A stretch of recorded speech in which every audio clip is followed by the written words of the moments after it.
What counts in life is not the mere fact that we have lived.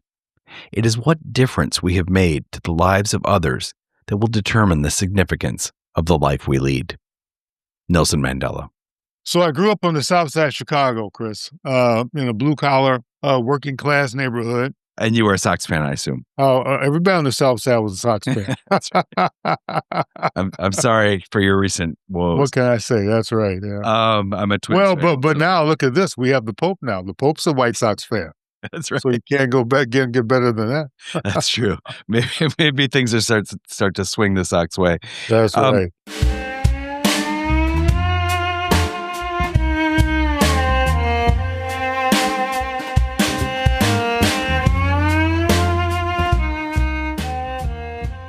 As a young man, Aaron Williams challenged the norms of his neighborhood peers by aspiring to see wider horizons as a Peace Corps volunteer. It was something they didn't see coming. But then, Aaron likely even surprised himself when, after 2 decades of work in the private sector and for USAID, he became Peace Corps' 18th director, which I'm guessing his college self also did not see coming. I'm Christopher Wurst, and this is Soft Power. Powerful. Soft Soft Power. Powerful. Powerful stories. Powerful. Soft Powerful. Stories. So I grew up on the south side of Chicago in a blue-collar, working-class neighborhood. And it was a segregated society of the 1950s and the 1960s, right? And doctors, steel workers, carpenters, policemen, we all lived in the same neighborhood, right? Because we couldn't move out of those neighborhoods. And it was a great community of people who were strivers, people who were very ambitious.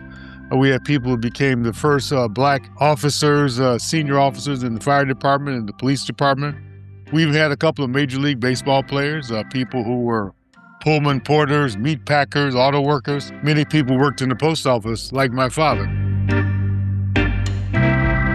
My role models were teachers who encouraged me in my studies and who I thought had a great career and something that I could perhaps try to do myself. And I really didn't know any doctors or lawyers or business people, right? So that world was not available or open to me at that point in time. My parents were very hardworking. My mother worked 2 or 3 jobs all the time. My father worked at the post office long hours. And I spent a lot of time at the Boys and Girls Club, played a lot of basketball and softball, which was a big thing in Chicago, 16-inch large softball. And the Chicago Public Library really opened up my world, right? I read a lot of science fiction, biographies, travel books, sports books. And it was I had an interesting childhood because of the library and what it opened up for me. Then later on, when I went to college, I went to Chicago State University. At the time was Chicago Teachers College, and I studied geography, and that opened up the world to me. I had an outstanding professor, Dr. Irving Cutler, who was a very distinguished geographer, and he gave me an idea of the outside world through geography. So I think that really got me interested, thinking about, something beyond Chicago. I knew I was excited about learning about the outside world, the different continents, climate, the people, the culture, commerce between different nations. And I just felt that somehow I got to figure out a way to experience some of that. And what happened is that I learned about the Peace Corps when I was in college. But it was not something that people in my environment, my friends and network, they didn't think this was a great idea. They wanted me to just settle down and become a high school teacher, eventually become a high school principal. But I had this, this notion in my mind that I wanted to do something different first and experience the world.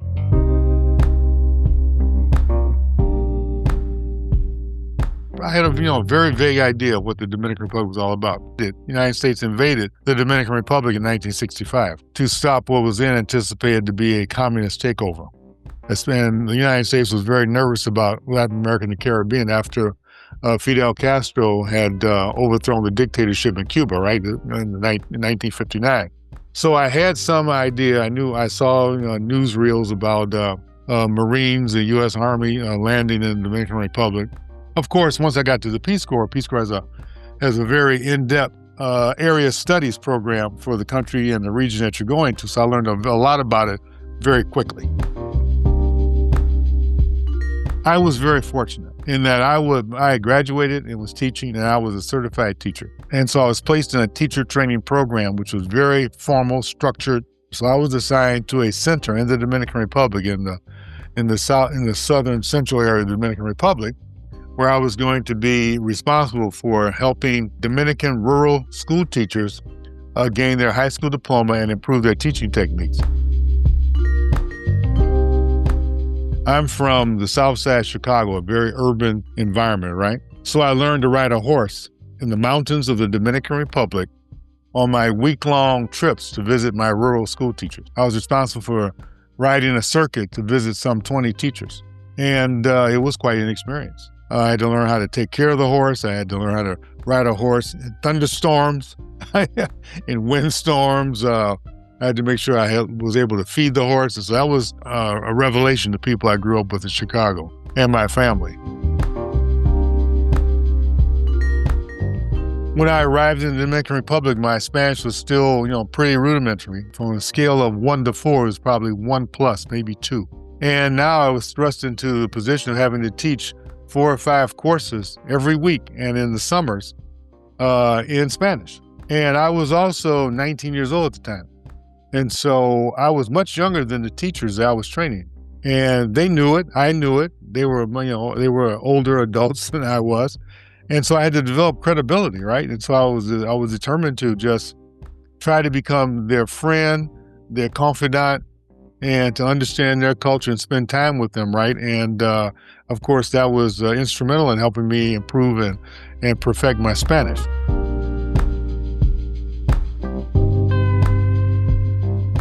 After serving for 2 years as a teacher trainer in the Dominican Republic and learning quite a bit, gaining a lot of experience, I had a really outstanding opportunity to teach at one of the top universities of the Dominican Republic as a young professional. There I was, 20 years old, given a chance to become an instructor at a university, something that would be unheard of in the United States. And it was particularly satisfying to me because I had a hard time in training, learning Spanish. Spanish was really quite a challenge for me. But after my 2 years, I became quite fluent in Spanish. Now I was able to teach at the university level in the Dominican Republic for my final 3rd year. I extended for a 3rd year after my wife and I met and we got married after my 2nd year. My wife is from the Dominican Republic. As a Peace Corps volunteer, successful volunteers understand how to keep their ears on the heartbeat of the country, if you will, right? We are able to develop very positive relationships very quickly with people in the countries where we work, right? That's one of the things you learn in the Peace Corps, that you become very tuned to the culture, in most cases the language, and ability to understand institutions and organizations and the civil society of the country, how they interacts with the government. So I think that gives you really unique insights and tools and techniques to understand a new country. I was very impressed with the work I saw in the Dominican Republic done by United States Agency for International Development, USAID. The Dominican Republic has always been seen as a real success story in terms of U.S. Dominican engagement in terms of development. The United States, following the 1965 revolution in the Dominican Republic, created many institutions that became instrumental in the development of that society and that economy. They created the basis for farmer cooperatives, credit unions. They trained thousands of Dominicans in the United States and Canada who went on to obtain their PhDs and master's degrees, and then came back and led 4 or 5 different universities in the Dominican Republic. Many of the people that I worked with in the Peace Corps, especially at the university, ended up serving in various cabinets in different administrations in the Dominican Republic. We helped create a new basis for diversified agribusiness, which continues to this day. I saw all of that, the beginnings of all of that during my time in the Dominican Republic. I became very impressed with the potential and the success that international development and the assistance of USAID could provide in partnership with the host nation. You learn that you have resilience, that you can be a leader in different situations. You learn how to be a great team player. And I learned that about myself, right? Because I had lots of very difficult situations in the Dominican Republic when I was by myself, and I had to learn how to solve different types of problems in terms of my teaching, social engagement in the community where I lived and worked. You learn a lot about yourself, and because of that, you develop a lot of confidence in what you can and what you can do. It inspired me to have different ambitions. And I wasn't thinking at that point in time, to tell you the truth, Chris, about going into international development. I was thinking more about going back to the United States and engaging in international business. And so I decided to shift from education to business, and I was determined to come back to the United States and get an MBA and go into the corporate world, which I did. I went and got my MBA, started working for a couple of Fortune 500 companies. The last company I worked for was General Mills. I learned a lot. I worked with a lot of high-powered, very successful individuals, and it was really valuable experience. But I had the bug that I wanted to think about going into the international arena. At that time, Chris, very few Americans were going overseas to work. Most of the companies in those days hired nationals of the country to work and manage their business operations. So I was a little frustrated with that. Then I got a call from USAID, and he said, "Would you like to come to Honduras to help us design an agribusiness project?" I asked Rosa if she thought it was time for us to leave the northern steppes of Minneapolis, Minnesota, and move back to the warmth of Latin America. And she agreed this was the right time for us. From that moment, I arrived in Tegucigalpa. Very quickly, it became apparent to me that this was where I wanted to be, right? And so that led to my 22-year career with USAID, culminating in my final position as the head of USAID in South Africa during the Nelson Mandela administration, during the Clinton administration, and being able to support President Mandela and his cabinet in the democratic transformation of that great nation.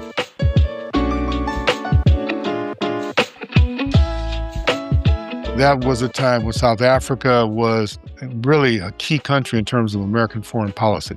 And we were all witnessing there the peaceful transformation of that nation, right? Something that is very rare. And we had the chance to work with an iconic leader, a great moral leader, Nelson Mandela, and his associates in the cabinet and throughout all sectors of South African life. And this was important to the Clinton administration. Vice President Al Gore played a major role there with the Gore and Deputy President of South Africa and Becky's bilateral commission. USAID played a really important, pivotal role in managing as a secretariat those relationships. So it was unique and historic. Anyone who knows anything about South Africa knows those were amazing times.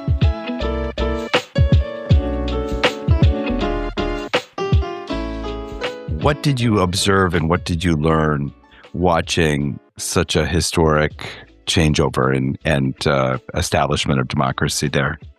Well, I think the number one lesson that you learn, and which a lot of people pay lip service to, but you very rarely see it in action, is leadership counts, and moral leadership counts, and character counts. It's important. Those are elements in a successful leader. And Mandela was a personification of all of that. I saw him close up in lots of different situations. I was fortunate to be able to see that in small settings and large formal settings. And he had a clear vision of where he wanted to take the country. He had a deep appreciation and a willingness to engage with all elements and all racial, ethnic, religious, tribal groups in South Africa. He was determined to make South Africa a place for all South Africans to prosper and live and create a better place in the future for their children and families. Those are powerful things to say. It's very hard to be able to say that about a lot of leaders in the world, right? Especially in the modern world.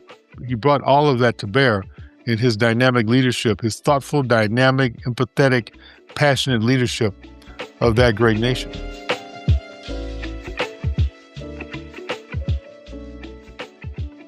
I'm sure there are lessons that can be learned by today's leaders, not only in Africa, but in the United States and around the world.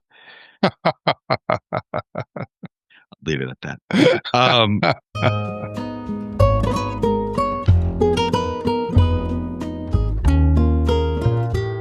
I first met the president when he was a senator. I'm from Chicago, and of course, he was a senator from Illinois, right? And I had been introduced to him when he arrived, when he was campaigning for the Senate, but I didn't know him very well. And but I did work in his campaign. And then I was really very fortunate and honored to be asked to work on the transition team. So I was the co-leader of the Foreign Affairs Agency's transition team. That led to the opportunity to be considered for a job in the administration. And how fortunate was I that I was asked to be the director of the Peace Corps.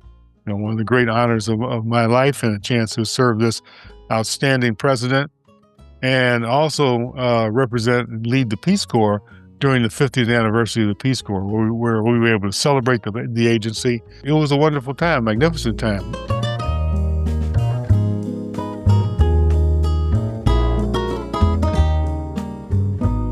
I think one of the great strengths of the Peace Corps is that we've had the same three goals since Sergeant Shriver created the Peace Corps under President Kennedy, to provide technical assistance and support the priorities of the host countries, to give people in the world the picture of a true American, not somebody that you see in a movie or read about in a book or see nowadays see online, but an authentic American who comes to live with you, learn your language, your culture, share your joys, your heartaches, your problems, and becomes an integral part of the community.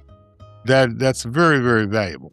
And then third, to bring that rich, diverse experience back home and to make a difference in all aspects, in all sectors of our society, right? And Peace Corps volunteers are leaders in all sectors of our society, business and government, teaching at K through 12 at the university level, in think tanks, as astronauts, and in Hollywood and Broadway. There's not a part of our society where you don't find outstanding leaders in the Peace Corps. People like Senator Chris Dodd, former Secretary of HHS Donna Shalala, Reed Hastings, the founder of Netflix, Mike McCaskey, the owner of the Chicago Bears, and we can go on and on and on. It's just amazing numbers of members of Congress.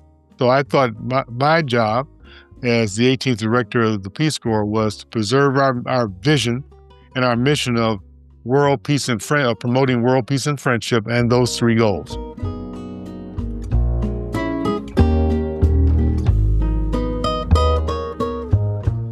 To me, the Peace Corps, now I'm a Foreign Service officer, 21 years, so I never worked in the Peace Corps. I'm kind of Peace Corps wannabe. I think I told you that on the phone. But to me, there's a kind of a miracle in the Peace Corps, and that is the freedom that the volunteers have to shift gears on the fly, living in villages. And people talk about, I was assigned to do this, but in my situation, after learning about the village, I ended up doing this instead. Mm-hmm. And to me, it's always miraculous when there's freedom involved in a certain situation, maybe especially after being a State Department employee for so many years, where everything is so, rigorous and set in stone. But can you speak a little bit to that idea that Peace Corps volunteers are sort of on their own to find themselves, but how they so often do find themselves? Well, isn't that an interesting question?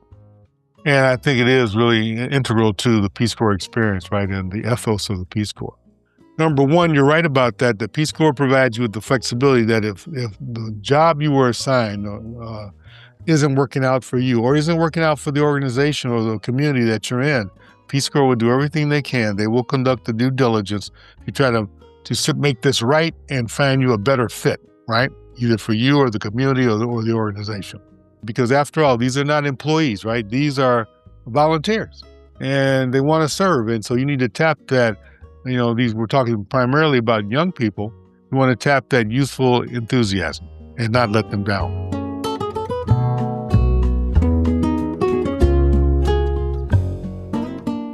Secondly, whatever a Peace Corps volunteer's primary job is, without a doubt, Chris, they always have as a secondary job working with young people, right? Youth development is a big part of what we do in the Peace Corps because, first of all, young people are, Peace Corps volunteers are magnets for young people, in societies all over the world. And of course, as I learned early in my Peace Corps career as a volunteer, that young people can be the best teachers of a foreign language and culture that you can find. They're patient and they're tolerant and they allow you to make mistakes and learn. So there's no doubt about it that that's an important part of the Peace Corps spirit, ethos, how volunteers operate. And I think one of the things that we try to inculcate in our staff and bring to the forefront as they manage this group of young people in countries around the world is that we need to have that flexibility to make sure they have a positive experience.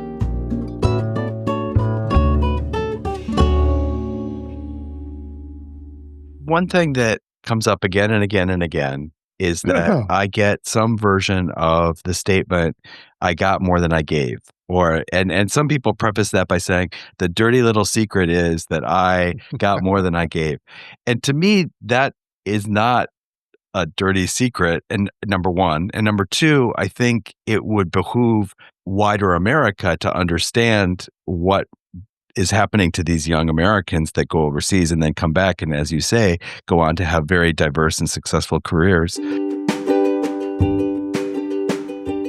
Well, I think that, that's right. That's something that all of us who served in the Peace Corps, we always acknowledge publicly and privately. But at the same time, we provided, going back to, the second goal of the Peace Corps, to demonstrate what a true American is, right? Sharing America with the world. To see an authentic person who's not perfect, who has struggles, but who is always focused on trying to do the right thing and trying to be a positive force in that piece of the world where they happen to be standing or sitting and working and living.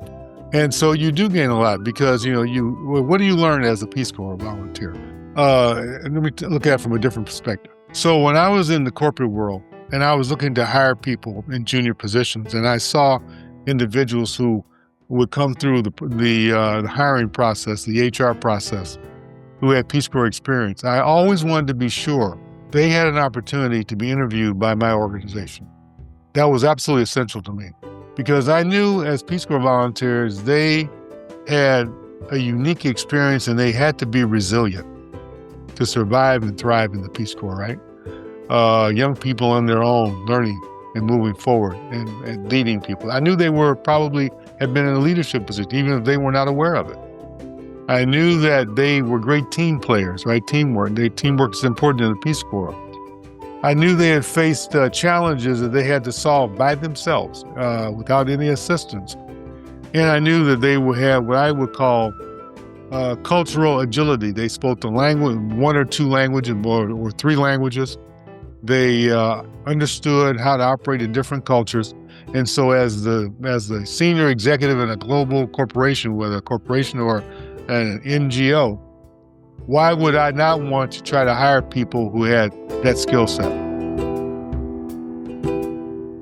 I think now is the time to create a national volunteer service in America, especially in our polarized times, that will give young people an opportunity to serve either in the military, as a domestic volunteer, or in something like the Peace Corps International Volunteer, to give you a chance to work with individuals that you might not necessarily come across in your day-to-day life in every corner of our society, to give you a purpose outside of your own perspective and horizon, and to enrich you as an individual, as a man or a woman, as a young man or a young woman, and bring that experience back to your career and your family and your community. I think this would be extraordinarily important. I would hope that at some point in time, in the not too distant future, it would become a national initiative, as President Kennedy made the Peace Corps a national initiative, or AmeriCorps. I hope and pray that we can arrive at that point in the future.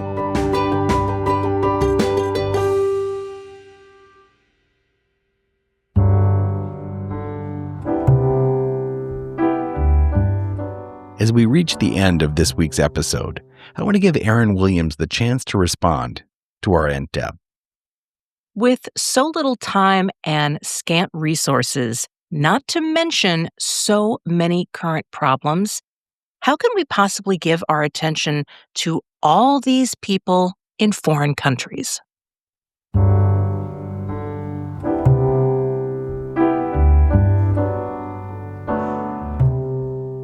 After I served in the Peace Corps, after my first year in the Peace Corps, and when people started reading my letters and talking to my mother and father about my service, after my mother came to visit me in the Peace Corps, there were no more dubious in my family.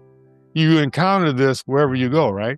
There's a common thread in our society now about why should we send all of this money overseas when we have so many needs at home, right? And of course, as we all know, those of us who work in internet global affairs and international affairs, we in the foreign policy arena, we know there's very little money that we send overseas compared to the overall federal budget. Less than 0.5% of the total federal budget. But that's one important contextual part of this.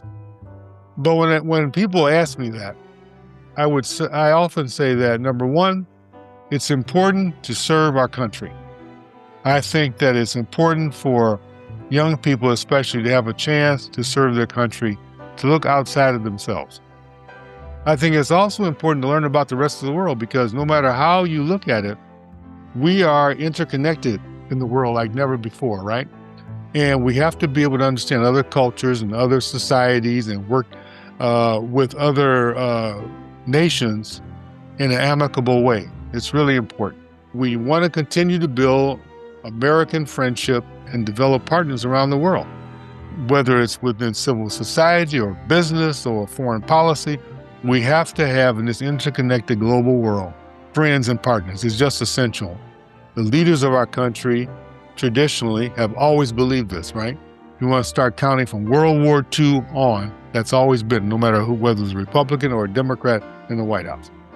Secondly, the return on investment for America is enormous, in terms of people who come to our country as immigrants, in terms of how we are received around the world, the role that America plays in helping children and families thrive around the world in terms of education, healthcare, fighting infectious diseases, vaccinating children, improve maternal child care, making sure, as Bill Gates would say, that millions and millions of children live because of the fight against infectious diseases.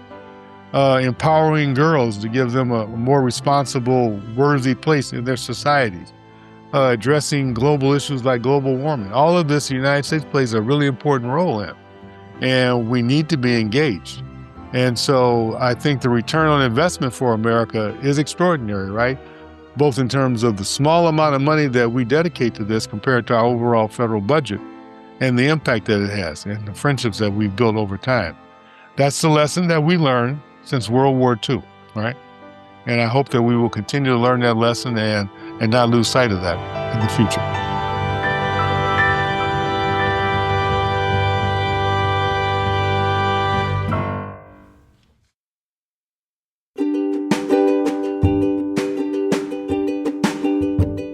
Aaron Williams served as the director of the U.S. Peace Corps from 2009 to 2012. He is currently a senior advisor at RTI International. He has enjoyed a long and distinguished career in public service and the private sector, which he began, of course, as a Peace Corps volunteer in the Dominican Republic. As a senior official at USAID and a member of the Senior Foreign Service, he was awarded the Distinguished Career Service Award and twice awarded the Presidential Award for Distinguished Service. He is a member of the Council on Foreign Relations. He's on the board of directors of the Ron Brown Scholarship Program and Child Fund International, and George Washington University's Elliott School's Advisory Board. Previous board positions include CARE, the National Peace Corps Association, and the Institute of Sustainable Communities. He's the author of 2 books. His autobiography is called A Life Unimagined: The Rewards of Mission-Driven Service in the Peace Corps and Beyond. And most recently, The Young Black Leader's Guide to a Successful Career in International Affairs. For more information, please visit softpowerfulstories.org. Thank you so much for listening. We appreciate it. If you haven't followed us already wherever you get your podcasts, please do so. Please leave a rating. It means a lot. And not only that, but it helps get those algorithms moving this show to the ears that need to hear it, or that we would like to hear it. You can find out much more by visiting our website at softpowerfulstories.org. There you can learn more about our guests, see pictures of them in action, find out the music that we use, and, of course, leave feedback. We would love to hear from you. Our show's logo was designed by Kate Furby, and my friend Kathy Zilski voices Dubious Aunt Deb, who, of course, she is nothing like, but she does it perfect.